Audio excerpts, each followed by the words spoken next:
Each place in the Philippines is a distinct discovery. Tourists from all over the world and even Filipinos are overwhelmed. The Tourist Operators Federation upgraded this experience by way of a tourist caravan visiting each place in a fiesta mood. This report from Emil Carrion.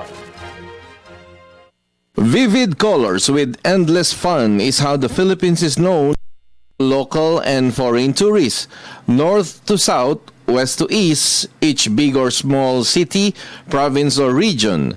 Through the daily program Radyo Vision, Media ng Bayan, the Philippine Tour Operators or PhilToa disclosed their unique project Islands Philippines Fun Caravans. The formula is simple.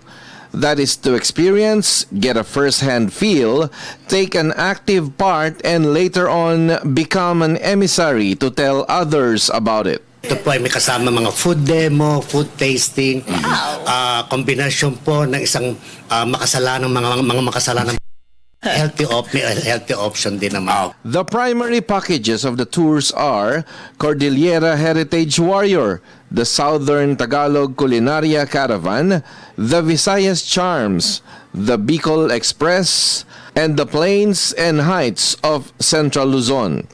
Others include the minor caravans.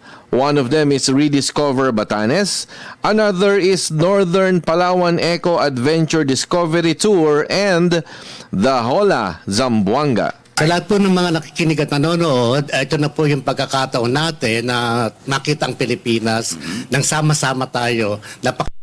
Ang caravan, ito ay merong convoy, police escorting. Sasalubungin kayo ng mga mayor at governor doon sa mga bawat area. Marami ito mga kultura makikita natin during the caravan. Masaya ho siya, fiesta atmosphere. Different parts of the country are waiting for a visit.